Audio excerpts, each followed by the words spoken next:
Shall we start? Yeah. Okay, hi, Annie. Welcome. Good morning from whichever part of the world you're from. My name is Nicolette. I am the creator for the podcast titled You're Worthless. Read that again. The juxtaposition of your very soul. So I'd like to say thank you very much for actually saying yes to me to be interviewed today. I cannot wait to pick your brains on some of the topics that you actually put in, and then reading it. I also have some of my questions about how you navigate your life. I think you're a millennial yourself, and I am one too. So, yes, without further ado, let me just read out a bit of introduction about yourself to our listeners today. Today's guest is a game changer for millennials, tired of running on a never ending financial treadmill. Her name is Annie Margarita Yang, and not only is she a money-saving guru with over 1 million YouTube videos, but she's also written Amazon bestsellers like The 5-Day Job Search and 1001 Ways to Save Money. Okay, I have to be honest, I haven't seen those books, so I think I need to.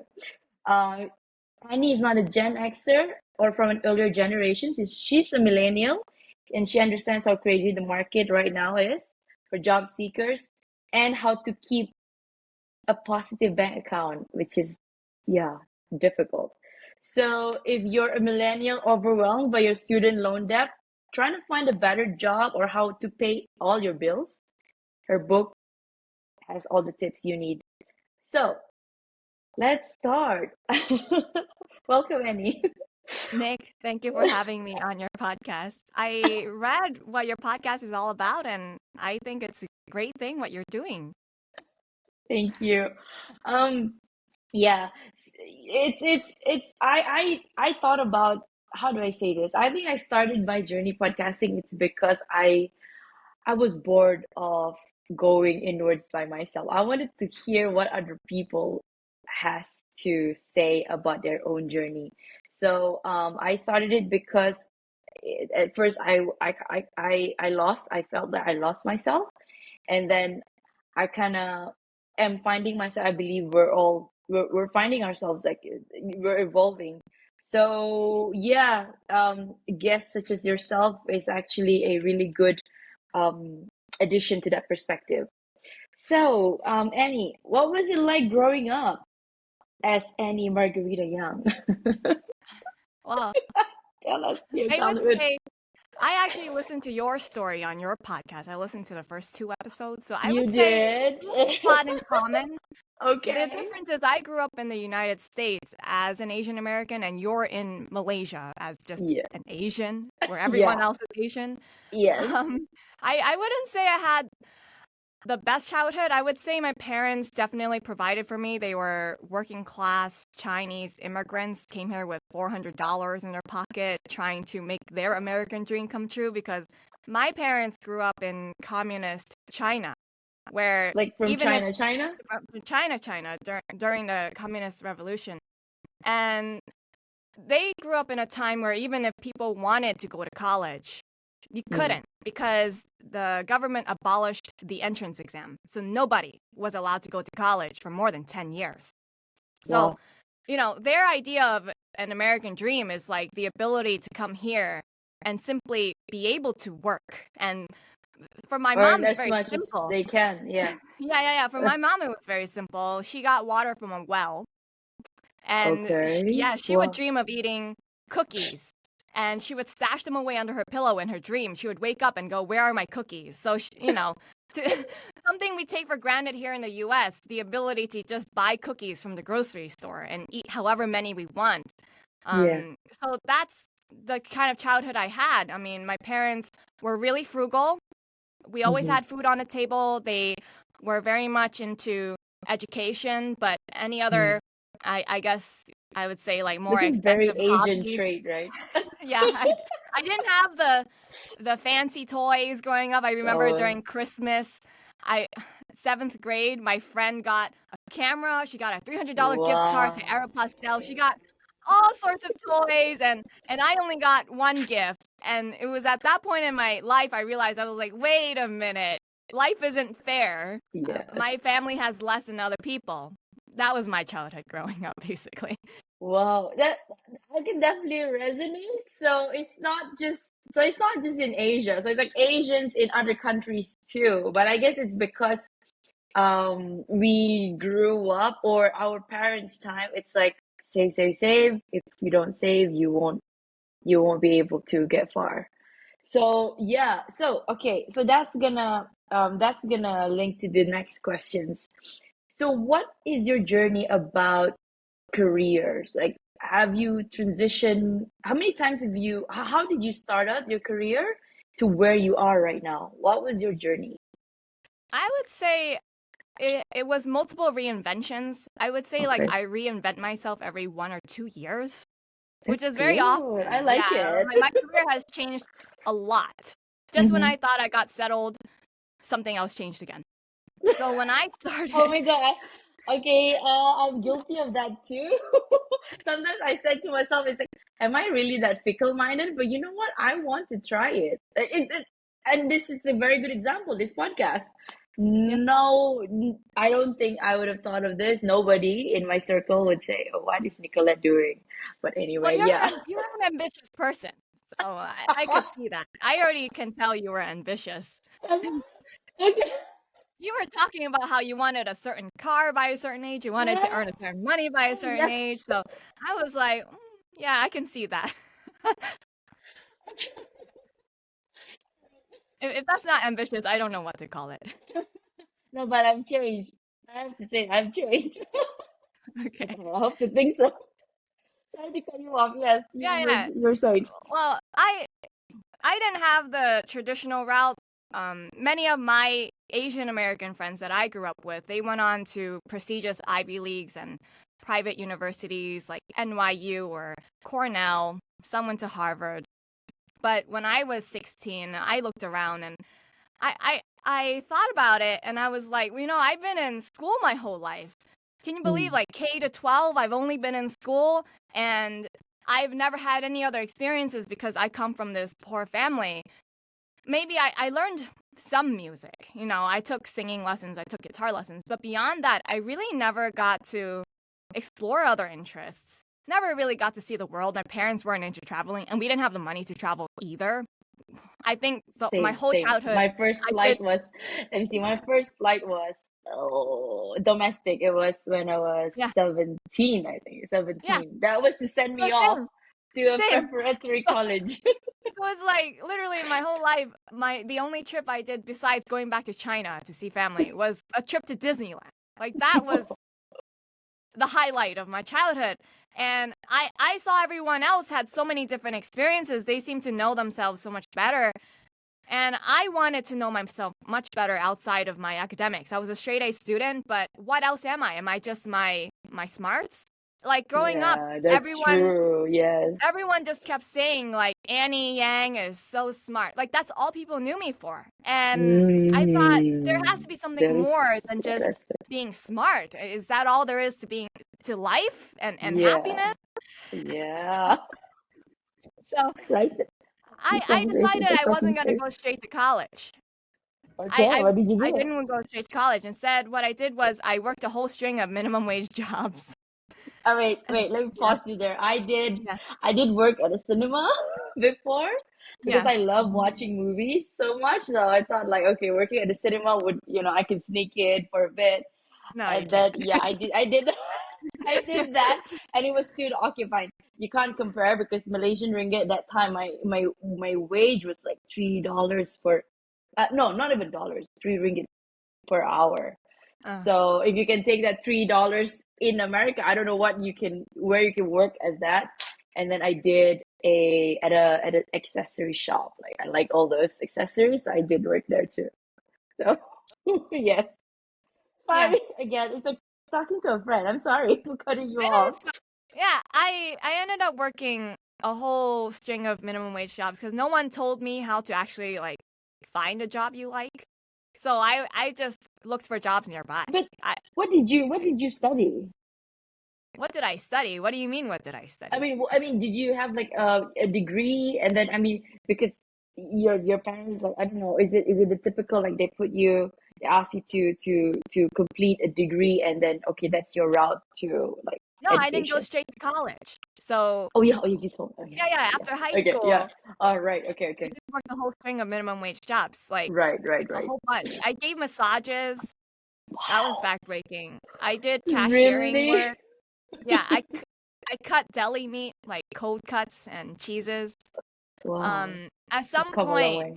yeah, at Hmm. some point, which I talk about in my book, which is why I was interested in getting on your show, is I did become a foot fetish model. No So way! yeah, yeah. That So find your feet dog. No, no, no. Well, what's this? That's a website that I mean, I only knew that that was a thing this year. Like I never knew you could actually oh, make you money never by knew selling. about that? Yeah, don't do that. No. Okay. Yeah. I let men touch my feet for Really? $10. No, no, no. I let men touch my But feet for $40 for 10 minutes. And hey. I thought like this was my boyfriend's idea and he thought it'd Oh, be a your great idea. boyfriend's idea. Yeah. So Okay. I followed Okay. his advice. He said it'd be a great way to make a quick and easy buck and it's nothing to it. You just let the guys touch your feet. And it was far more than that. This was a whole front for prostitution. The guys Yeah. ended up asking to have sex with me for $100 an hour. And Oh my God. Annie, yeah, you're okay, right? This is gonna be published. I'm okay because it's in my book. Cool, This is actually cool, in cool. chapter 10 of my book. Okay. Like I left that experience really actually broken. I remember going home on the third night of doing that and I was so ashamed and disappointed in myself. I was like, this isn't the life I wanted. Like, what am I doing I've come here? to this. Right? Like, How low have how I am I coming gotten? to this? Like, now we have people in America these days arguing stuff like OnlyFans is fine and like sex work Yeah, is real work. But I don't personally believe that. You know, I think there's more honorable ways to make money. I don't think women grow up as like young girls. I don't think young girls grow up thinking like, gee, I really wish growing up I my can. dream is to like let Yeah, men touch my feet. Like no yeah. woman that I know honestly says that, right? We have bigger dreams than that. And so I decided then and there like no. I'm going to make something of myself, right? Mm. So I was actually really broken. I was still traumatized by that experience for several years. It took me a long time to heal from that. Yeah. Mm. Did you go to therapy? I went to therapy, I got coaching, I did a lot of affirmation work.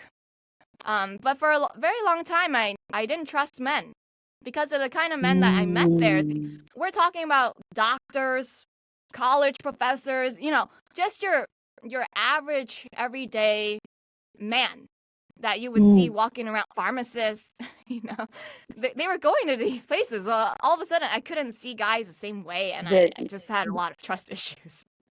Yeah. okay. So, okay, so from those jobs, and then what did you do? Like how did you transition to where you are now? From there, like after that moment, I said, you know, I would rather continue working minimum wage jobs than try to make money from this.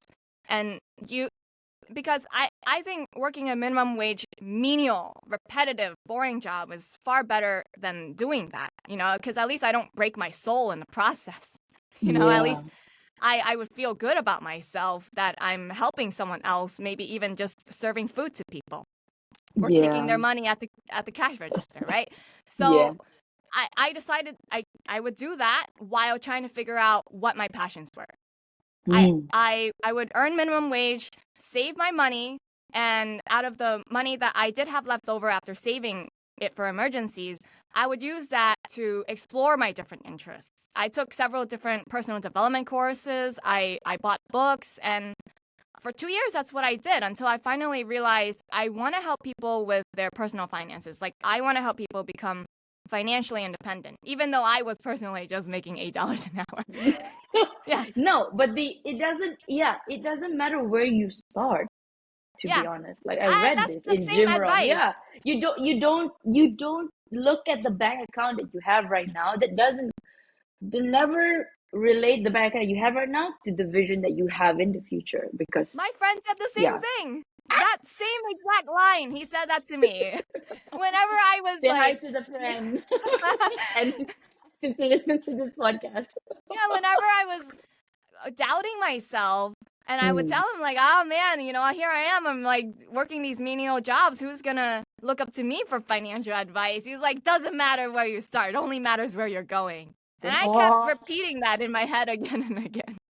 that is so true. Okay, I like that friend of yours.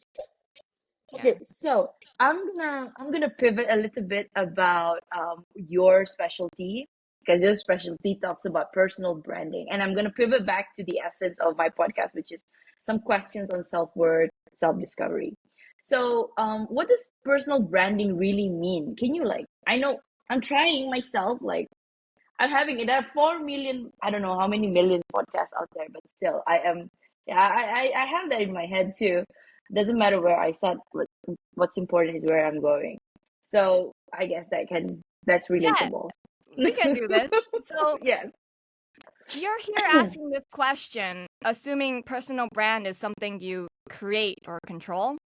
Mm-hmm. You're asking me this as if it's something Yes. So, you so, create, yeah. as if there's like Yes. a system for making it. But actually, Yes. you already have a brand. Yeah, Really? Again? everyone. Yeah. Everyone already has a brand. So even if you just have only one profile on social media and you've only made one post, that is your brand. Like I only have one post brand. If you only post things on social media like, this is what I ate for dinner last night, your brand is, this is the what I ate for Oh, dinner last night brand. Or if you're the guy who keeps peddling multi-level marketing pyramid scheme products on social media, then this is the branding. I'm part of an MLM pyramid scheme brand. So yeah, everyone, regardless, they already have a brand online. Even if you don't have any online footprint, then your brand is simply the I don't have an online brand, right? So Mm-hmm. because a brand is something that other people see you as. It's Mm. other people's perception of you. It's the persona that people have developed about you. Mm. You don't get to control what people think about you. But what you can do is you get to curate what people think about you. Mm. If you think about it like this, then you would start thinking like, if I want people to think of me, Nicolette, as the podcast host on soul work or spirituality or like finding your self-worth, like I want to be known as this, that's what you keep putting out online and nothing else. Don't get distracted. Yeah, like don't start posting other things. If you want people to see you as that go-to expert, you have to only post that kind of stuff. Occasionally some personal stuff. But like I wanted people to see me as go-to finance person for millennials. You don't see me posting things about my marriage online. Like beyond what I didn't even post wedding photos of my own. The wedding photos on my Facebook are wedding photos other people took of me and posted to their Facebook and tagged me. Mm. Like, but the things that I personally post of myself online are all curated for just money. That's what it is. So if you see Right. it like that, then that's a good starting point for you. Mm-hmm. So if so if there are people out there, okay, maybe they don't start as a podcast, maybe they have their own thing. That is for okay, so we have people who's just there who just wants to use social media to connect with people socially. But then there are people who are building their businesses or building their network. So that you're saying just find your niche and then just keep posting about that. There's more to that, but Okay. it starts with that, because the things that I see of you online, for example, I went on your LinkedIn profile. You just You connected did. with me yesterday, Yeah, right? oh yeah. And Yeah, I saw it. you're putting things in your headline about being like not your ordinary accountant or something like that.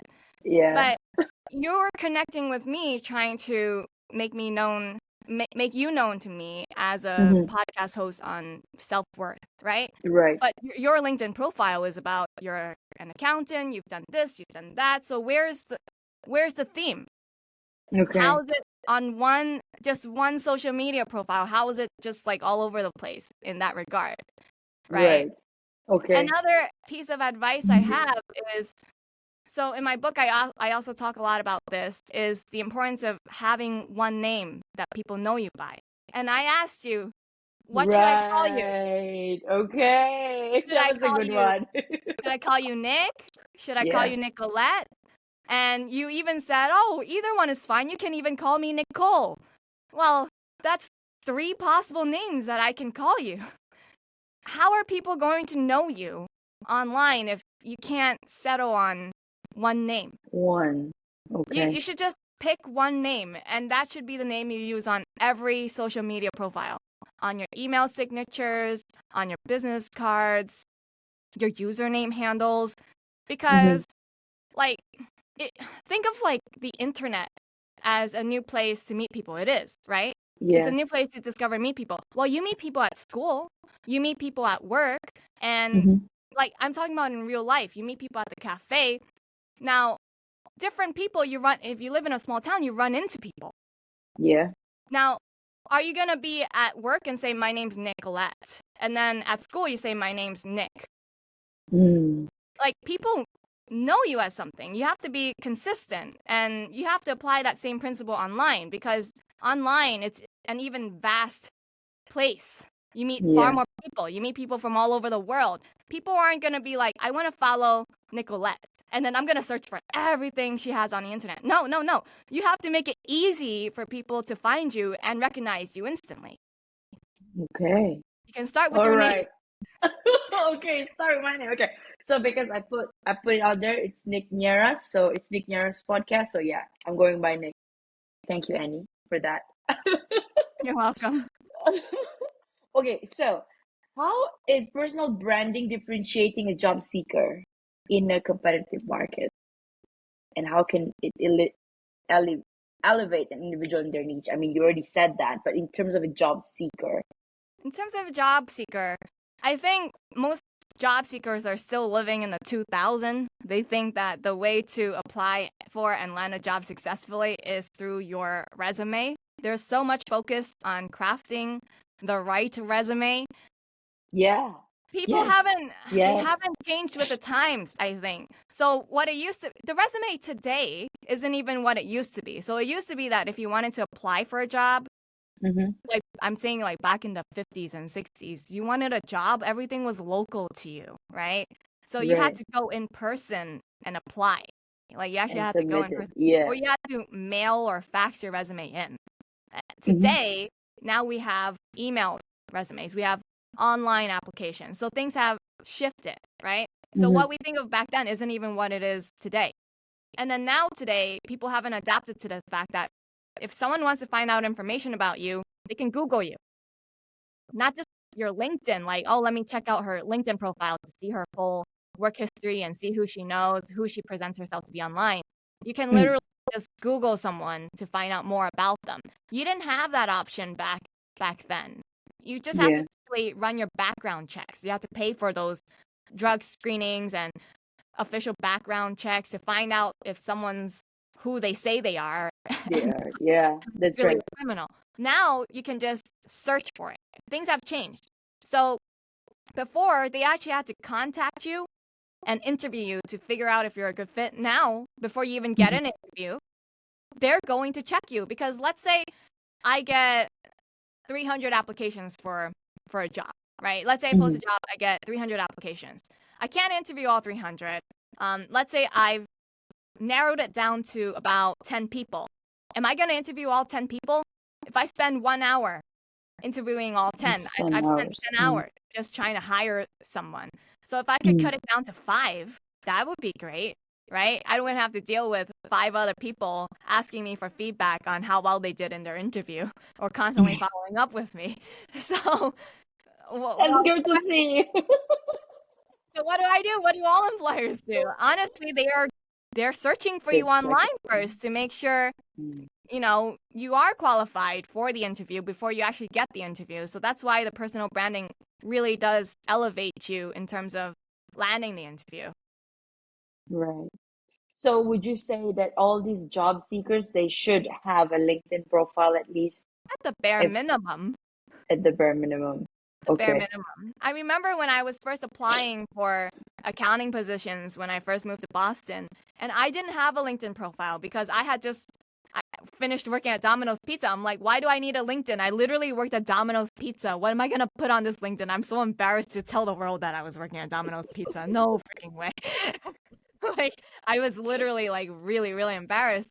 And but with all these recruiters, they're like pushing me. Where's your LinkedIn? Where's your LinkedIn? I said, fine, just to satisfy you, I will make a LinkedIn profile. And you did. Yeah, I did. Oh my gosh. Okay, and you landed that job. You said you had three jobs, right? Like it was Yes, in accounting. Yeah. in Can you accounting tell? with no Can you, accounting degree. yeah, exactly. Can you please tell? I'm very intrigued. Like, how did you do that?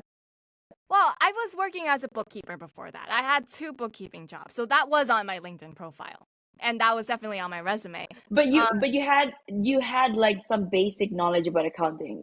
But I you didn't you even know no. I didn't even know how to make journal entries. I didn't you even don't. But do you know debit and credit at least? I didn't even know debit and credit. No, I was like, Okay. what is this whole like debit and credit that accountants kept talking about? Like, well, real accountants know debits and credits. You're just a bookkeeper. Yeah. You're just a bookkeeper. You just do data entry. You don't actually understand how these reports are made. And I'm here thinking like, oh gee, there's something I really don't know. What is this debit and credit? But anyway, I still landed that first accounting job without knowing my debits and No. credits because I had a bookkeeping background. That's what this guy liked. And he liked my spunk. I had applied to 50 jobs a day for a whole week. And Whoa. he interviewed me on my 6th day of the job search. I went in for the Wow. interview and he said, I like your attitude, I like your spunk. You got the job. So then the next day Punk. I got the official job offer. Yeah. So The I grit, wasn't I guess. hired for my competence, It was not the necessarily. it was the attitude It was and the the attitude. resilience. Yeah. Yeah. He liked the attitude. Okay, what are the common missteps people make when they're crafting their personal brand? You already called me out, Yeah, I called and you I'm out. gonna change it. No, no, I'm, but I do. But thank you for pointing it out, though. I need to change it. Though. I maybe do some tweaking, or maybe I don't know. Maybe I should do a whole page about my podcast. But yeah, let's see. Because I wanted my podcast to, okay, sorry. I wanted my LinkedIn to be on my professional and then IG to be just podcast and Spotify as well. So perhaps I should take out my podcasting from LinkedIn. Do you think? No, No? no, you No? need to think, No? you're thinking so short term. Like, Okay. All right, sis. Tell me. think about what you want to do 10 to 20 years from now. I'm gonna create my own network. You want to create your own network. What does that mean? Like a Like whole I wanna, yeah, like I wanna be like Oprah. You want to be like Oprah? You want to have your own TV network? Yes. Nah. Then quit it with the accounting on your LinkedIn profile because My boss is gonna see this because they it follow me doesn't on Instagram. But matter. It okay. doesn't matter. Your Okay. boss doesn't care. Your boss Yes. at the end of the years and when your boss goes to sleep and puts his head on the pillow at the night, he's not thinking like, "Oh, Nicolette's doing this podcast." He doesn't care. Don't That's care so true. much what he thinks. He's too busy thinking about his own problems, let alone Yeah. yours. Yeah.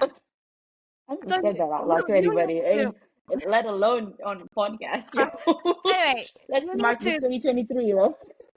so think 10 to 20 Mm-hmm. years from now, you want to have a TV network.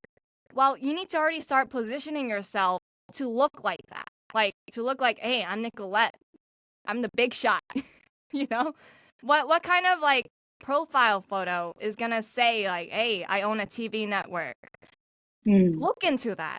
Just literally like go on Google and search for all the big names and then look Mm-hmm. at their headshots. What did they do well? Research. What did you like? What did you not like about their headshots? How can you replicate some of those same styles so that you look the part? Mm. Because right now, what you have on your LinkedIn profile is literally you went, I think, to the park or you went hiking and you took that photo with your smartphone. And Yes. it's not going to help you own a TV network in the future. Margarita I'm Yang, I will sorry for change it. grilling you. Yeah, this is even really I'm sorry for but grilling okay. you. But it's okay. It's okay. I'm taking all No, of it I'm with giving you me. like real Yeah. advice. This is literally Yeah. if someone came to me for a private coaching session and was paying me 100 to 200 an hour, like this is what I would tell them as well. And you're getting this for free on a podcast show. So Thank you. Okay, so that means yeah, common mistake. So it's like my LinkedIn is like everybody's gonna be looking at my LinkedIn after this episode. you gotta fix it up. Actually, yeah, I was changing it. Oh shoot. Okay, so okay, taking mine out as an example, generally, what are the common missteps? Did we even get to that? Yeah, the common We mistake, did. the headshot. Their name, Okay. first of all, your name, Headshots, name, your headline. headshot, the headline. The Okay. headline's important. I think a lot of people I forgot what your headline was, but a lot of people they just leave it as job title at company name. That's the default and they don't spice it up. It's not impressive. So it should really be more about how you help people, like what you do for people and who you're helping. So, Mm, helping so and so individuals regain their self worth, for example. That's just one example. Like, what kind of person you're helping, I have no idea. But you can try right, something like that. You can even right. use ChatGPT to give you some ideas based on that. Like, brainstorm some LinkedIn headlines for me based on this concept. Just ask ChatGPT to do that for you. And then Okay, the I think the fourth most important thing after that is your bio. You need a okay, professionally written bio so that people see you a certain way. And then you need to use that same bio across not just your LinkedIn, but like all your platforms, your website, your other social media, your podcast as well when introducing yourself. So right, that it's because you notice what the big Fortune 500 companies do when they do advertising on TV or anywhere. They keep right. repeating it and repeating it and repeating it until like it's like, yeah, I get it. I get it. Especially that this commercial that I keep getting, liberty, liberty, liberty, liberty. Like they just keep like I repeating don't know it. that. We don't get that Here in here, the but US, yeah. that's a US Okay, company. They just keep saying okay, okay. liberty, liberty, It's liberty, an liberty. insurance company. It's Is it? at least you know it's an Right. insurance company. Wow, yeah, at least you know that. Yeah. Okay, So okay. name, like the exposure, the repeated exposure that people have to your name, to your headshot, to your bio. It will Mm. eventually seep into people's heads. It just needs that repetition. All right. I have a homework to do after this then. Right. So people have their own stories to tell. So how is storytelling play a role in personal branding, and how should one use it effectively to their advantage? I think the problem is people think they don't even have a story or they think their story isn't worthy.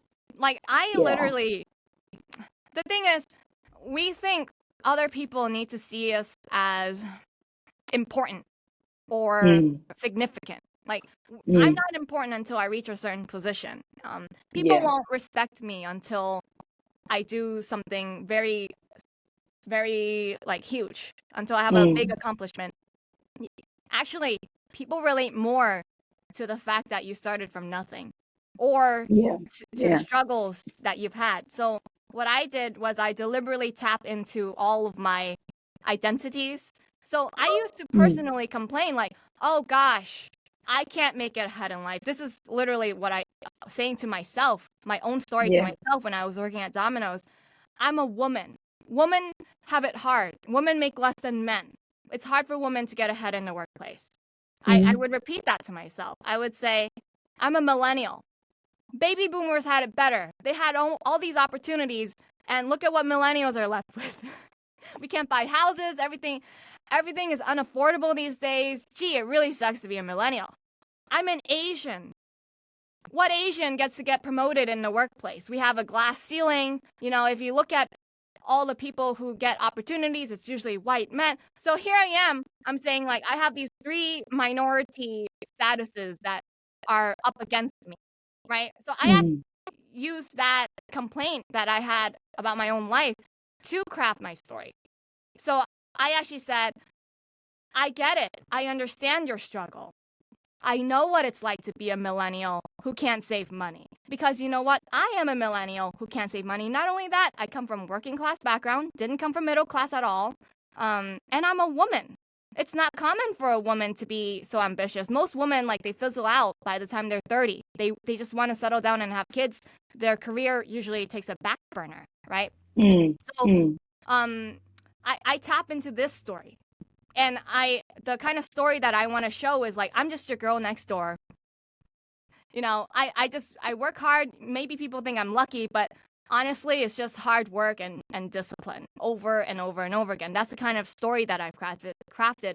I can even take like the most I can take a story that anyone has had if they've worked a minimum wage job. So like, for example, when I worked at Domino's Pizza, right? People ask me, "Oh, how was your time at Domino's?" Like, tell us about that.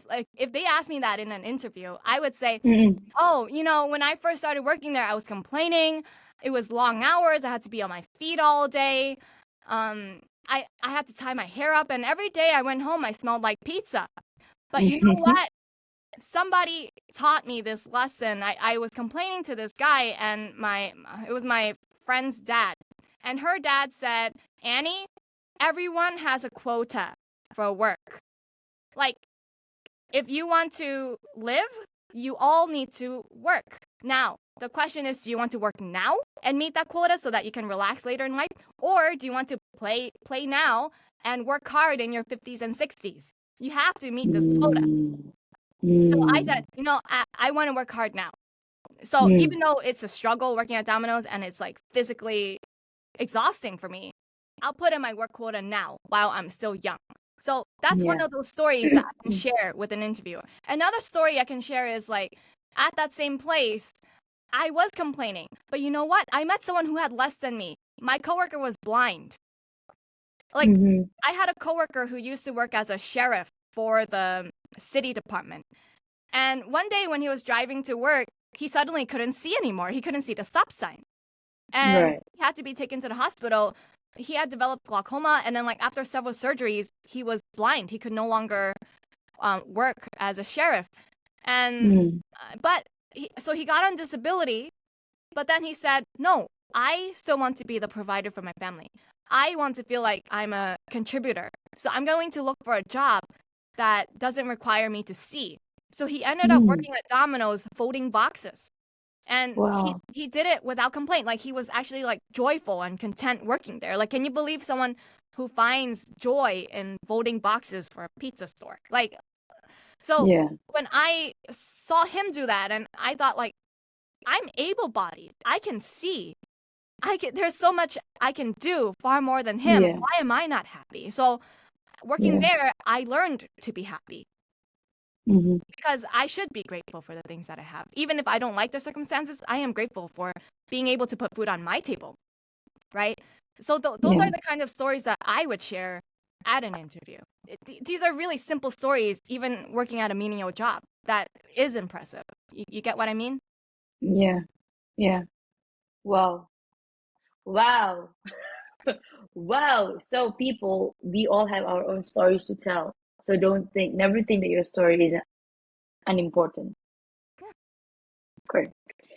So how can we pinpoint and communicate this unique value proposition to stand out in their industry? Okay, let's not take mine. Let's take another example because you said that already just now. Yeah, I do want to keep it. Okay, right. If you say it out, I mean, like that's you're telling it to the universe, right? But then maybe we'll give chance to, Can the you rest of the rephrase other your industry. question in a different way? Can you Okay, yeah. elaborate? Can you help? How can you pinpoint and communicate the unique value proposition of a person, an individual, or yeah, to stand out in their own industry?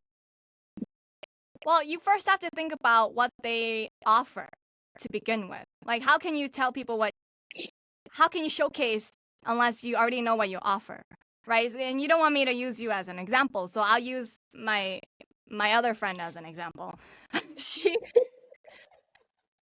when I found out what she Getting does, attacked here left. But Anyway, this is actually okay, because this is not, yeah, it's pinpoint communicating my value proposition. Okay. you want me to use you as an example? Sure, why not? Look, I I listened to your first two episodes, right? You're an ambitious woman. You definitely are not afraid to work hard.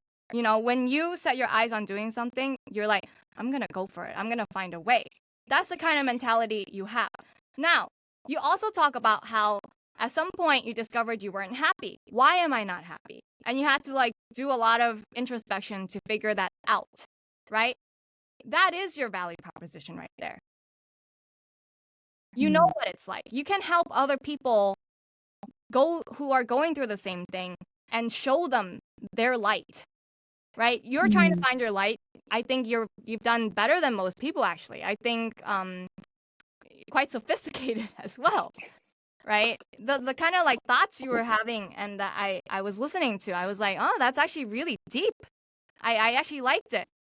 I don't have many people that I know that can go that deep. And that is how you can help other people go as deep. Another thing you can do, right, is you can ask your friends, what is your strength? Right? You're telling me that you have so many friends. Why don't you ask them, hey, what do you think is my talent? What is something that you see me do better than other people? And it seems like it just comes naturally to me. You need to find what that is. And once you find what that is, you can take advantage of that. It's different for everyone. It's not tied to a specific industry. So, for example, when I did it, I asked people what they thought my talents were. And they were like, Annie, when you do something, I want to do it too. Like if you're taking a yoga class, I don't know why. Suddenly I'm interested in taking a yoga class. Or you're writing a book, I get excited. I want to write a book too. You were starting a YouTube channel, and all of a sudden, for some reason, I was starting to get interested in making videos as well. It was this seemed to be the constant that people were telling me. And I said, I'm going to take advantage of this specific. It's a weird talent, right? But I'm going to take advantage of this specific talent for my career. Meaning you can influence people. You're an Basically influencer. influence. Yeah. I never woke up one day and said, how do I influence people? Is there a book on how to influence people? It's something that I was just doing. There is. Dale Carnegie. Oh, I guess so. But I was doing it unconsciously. So I decided, why don't I actually make sure this is a part of my career? You need to figure that out. You can just ask your friends and family and find what is that common thread. But right now, I can already tell you can go really deep. I think you can really tap into these really deep feelings that people have and help them grow from there. You're welcome. Oh, Annie, thank you. Okay, so next question. How often should one revisit and adjust their personal branding? It's an everyday thing. Really? Yeah, it's an But everyday. then that juxtaposes consistency, right? Can you No. tell me What I more? mean is this. So when you started off this podcast asking, what is a personal brand? How do I create that? But the way you worded your question was almost like there must be a system.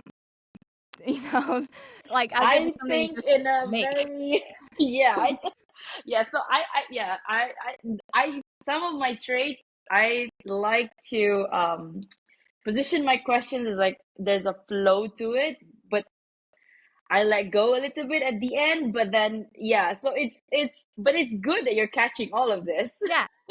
So now, what I'm Okay. saying about thinking about it every day does not Mm-hmm. contradict the fact that I say you have to be consistent. That doesn't change anything. Okay. My personal belief is to always take something and make a 2% improvement. Look at something. What is one thing I can improve? So, if you just came to me, I'll go back to your LinkedIn and came to me and asked me for an improvement. I wouldn't give you all the things that I gave you. I would just give you one. I would just say fix your name. Okay. And then you come back to me, you're like, I fixed the name. Okay. Yeah. Next, I can you fixed get the a new name, photo? Annie. Can you get a new photo? So it Okay. doesn't, so this doesn't contradict the philosophy of being consistent. Rather, I think the personal brand is something that's always in an evolution. So every day I do think like, oh, how can I improve? I might not get an answer, but I do think about it every day. Like, how are other people going to see me? How are they going to see this book? What's a new piece of action I can take? Who's a new person I can reach out to? Like, I'm always thinking about this every single day. It's not something I do once a year. Well, tell us about your book list. Yeah. You tell, yeah. This book? Yes, Yeah. yes. So the 5-day job search is all about how to help you become the kind of person who's worthy of landing a new job in 5 days. The title is a bit misleading. I'm not sure if your listeners are familiar with the book The 4-Hour Workweek by Tim Ferriss, but in that book, I've seen it. Okay. people bought the book thinking they can easily just work 4 Work hours a week 4 hours. Yeah. and be able to pay their bills, but he laid out this whole process and system that he made for himself that enabled him to work 4 hours a week, but it was a lot of work to get there. So it's the same concept as in the 5-day job search. It takes a lot of work to become the kind of person that can land a job offer in just 5 days and not just do it once, but do it multiple times. But I do lay out a whole system on how to do that. It's like a whole blueprint. Many of the things that I talked about in the book are actually all the things that we talked about in today's show. Okay. I don't think I veered off topic. A lot of the things that are talked about here are actually in the book, except I think in this show today, it was more like an applied situation. So I got to use you as an example so that you can see it in that kind of context. Yeah. Right. How long did you take to complete the book? It took like a month to write it. It took another 2 months to edit it. Wait, hang on. 1 month to write the book? Yeah. Wow. That's amazing. I dictated the book. There's other people out there who have made systems on how to write a book quickly. So I dictated the whole book onto my iPhone. I just did like 1 hour a day. So after 10 days, I basically had the whole book. And then I transcribed it with a software called Descript. It's only $10 a month for 10 hours of audio transcription. So I used that, Right. transcribed it, and then I moved things around. So then I had the rough draft done. Right. Yeah. But then the content of it, I mean, they came from you, right? The content came from me. It's not AI generated. No. No, I'm not saying that. Content came from me. It's 100% But you from had me. it. No So it's research like you was had done. it. Right. So it's like you had it. You thought of the content. And you sort of like structured it, and then you dictated it, and then you gave it to your publisher No. to edit. I would say this book is a special case. So one of the things not many people know is that I'm a psychic. So I can hear things. Yeah. Since I was 16, I've been hearing. We can even go down. No, we can even go down that road. No. That's I don't want that people I like. thinking I'm schizophrenic. No, let's not go down. I'm not schizophrenic. I'm Okay. mentally sick. Of course. Yeah. Okay. But Okay. yeah, since I was 16, I've always heard voices in my head telling me what to do next, what to say It's to like someone. your guide. Yeah, it's like my guide. I'm like really in tune to Wow. what that is, and I feel like if I Amazing. veer off track, I'm doing the wrong thing. And I was just trying to sleep one night. It's 1 a.m. and I hear this voice saying, "You got to write your next book." And then I said, "No. I'm not interested. Don't want to write my next book. Too much work." And they're like, "No. You got to write the next book. This is what the book's going to be about. This is what you need to put in the book." I said, "Come back in the morning." Leave me alone. But these voices in my head, they just wouldn't shut up. There were like 10 different voices in my head. And finally, I just said, you know what? Fine. I'll get up. I'll jot down what they're telling me. And then I finally went to bed at like 4 a.m. I got only 3 hours of sleep. The next day, I said, don't come back tonight. I'm not interested. And they did the same thing. No. You got to write the book. Got to put this in the book. And I was like, okay, fine. So that's like why for like 10 days, I just had the recorder on my iPhone and I just dictated what I thought needed to be in the book, like what I heard that should be in the book. So everything I heard ended up being in the book. Wow. Yeah. Wow, that's impressive. Yeah.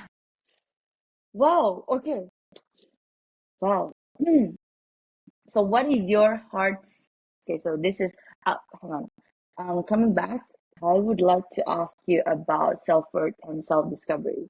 So in your opinion, I normally choose one question. How do childhood experiences and upbringing impact an individual's sense of self-worth and their ability to engage in self-discovery later in life? I think a lot of people place huge emphasis and importance on what your childhood was like. And like, Mm, if you didn't have the best upbringing, if you grew up in an abusive family, which I did, I ended up having to call child protection services on my parents for the kind of upbringing that I had. I mean, my parents don't appreciate boundaries. They violate boundaries all the time, right? Um, but it didn't have the kind of negative impact that it did have on me, right? mm, So we can take two people, we can take twins. They have the same childhood.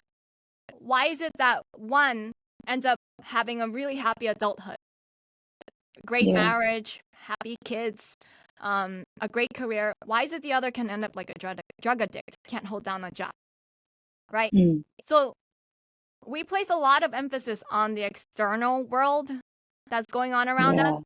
I think what Yeah. people forget is we're a soul. Like with each of us, we have a spirit. We come into this life not as a blank canvas. We already have past life experiences. We already have a certain like spiritual development and character prior to being born. This I think is regardless of whether you're Buddhist, Christian, Yes. Islamic, whether you believe Yes. in past lives or not. The fact is Yes. children don't come into this world like a blank slate. That's why we have people can have kids, and then one kid is totally different from the other. In Mm, terms of personality, my sister had the same upbringing as me. Why is her personality so much more different than mine? She's her own same. soul. She has her own spirit. So, True. um, what it really is in terms of developing your self-worth and self-discovery, you need to tap into your own spirit. What is your higher self? You need to listen to that intuition and not anyone else. Other people don't know how to live your life. We're too busy Yeah. asking other people for advice. How should I live my life? But a lot of people can't even get through their day. Are you really want to trust these people with your spiritual life? Other people don't know Yeah. you as well. When you meet someone, even your best friend, how often do you Mhm. speak to your best friend? Even if you speak to them every day for an hour, they only know you as that one person for an hour. You're more than just that, right? No one can know you as much as you know yourself. So I really think it's about listening and following that heart that you have to really discover what it is and not being afraid to, well, you can be afraid. Okay, I was afraid. You can be afraid, but you can still have the courage to follow it and listen to it. Like my inner guidance was telling me, don't go straight to college. You're going to regret this. Don't go. So I was just like, okay, I won't go. Wow. My inner guidance is telling me, you gotta write this book. And I'm like, I don't want to write this book. Well, you have to write this book. Okay, fine. I will write the book. Right. Mm, I personally think the world economy is going to crash. I think here in the US, we had 5 bank runs this year, mhm, earlier mhm, in March and one in May. I think this is just the beginning of a whole domino effect. I think everything is going to crash. And it was my intuition back in November that said, you got to right. write this book. I listened to it because so many people are losing their jobs. I think people are going to buy this book. Yeah. Yeah. Wow. Wow, Annie. Okay, so what's your heart's greatest wish? My heart's greatest wish, I honestly, right now, it's always changing. I just want to play the piano. Oh, I so just, is that the lessons you're taking? yeah, the lessons I'm taking on Friday aren't piano lessons. They're free classes being offered at New England Conservatory on how to have a career in piano. So that's why I go, because I want to Oh, eventually have a career in piano. It's something I wanted to always do when I was a kid, but my parents didn't have money to afford piano lessons or to buy a piano. So now I'm right. pursuing this as an adult. I think I have many wishes, but this is one of them that's like a huge focus in my life right now. I want to have music. Yeah. Wow. Wow. Okay. Do you have a mantra that you live by? A mantra. Yes. Yeah. Go big or go home. Sis, can I show you something right What? now? What? You What? hang on. All right. God, Annie, you can do it. No, I have to tell the listeners that this is not stage, okay? Shit, the parallel No, that you we know have. we're. I think we're Somehow I tapping think I into. know you. We're somehow No, connected in there's. We're tapping into the same energy. There is some Yeah, that's energy true. outside of this 3D plane. I think that we're That's tapping true. into the same thing because there's a YouTuber that I watched. Yeah. She's called the Wizard Liz. I had finished writing my book. I've never heard Right. of this woman. And when Right. I watched her most popular videos, she was using the same exact words I wrote in my book. So, and she's a very spiritual lady. Like, she's very intuitive, right? So I think something's going on where a lot of people are starting to tap into the same energy to the point where we're even saying the same words, go big or go home. There's something going on. Yeah. Yes. Oh my god. Okay. My AirPods just ran out of batteries, but okay, I got two more questions. What Yeah. keeps you up at night? What keeps Can me you up at night? Yes. Playing the piano. Maybe not the answer you expect. Yeah, I practice 1 or 2 hours at night Okay, so before I just can the go to bed. piano. That's it. No Yeah. problems, no issues. Just the piano. No. You sleep good. Good. I sleep good. Okay. Yeah. Okay, so closing. If you could create a quote right now for you to leave to the audience listening and the world as your legacy, what would it be? I would say listen to your heart. Your heart knows what is right. Beautiful. I think we're just right on time. Yeah. Oh my god, Annie, thank you so much for your wonderful insights and that it's like I feel like you're a friend. Like my best friend is like trying to air slap me from from the from virtually. Are you But kidding me? I feel like you could be my twin sister. I'm like, exactly. hey, Yeah, it's like yeah. not even Sorry, best friend, but sister. exactly. Long Hang on, lost which sister. part of the US are you in? Right now, I'm in Boston. Boston. Yeah. Okay. Okay. I don't know, but I'm connected to you in IG. If I do go over, I will You should definitely. come. You should stay at my place. I'll take you around Boston. Oh my god. A friend of mine is graduating from Harvard Extension School. So that's in Yeah. Boston, right? I'm not sure where it is. It is here. So, So oh come my here. god. I'll take you around, just like what the Asians do. We pay for everything when we have guests come. Oh my god. Oh, Take this you is what out. I'll pay for the restaurants. That's the Asian way. Okay, yeah, let's get definitely. Thank you so much, Annie, for your time. You're welcome. You have a good one. You have a good one too. Okay, bye-bye.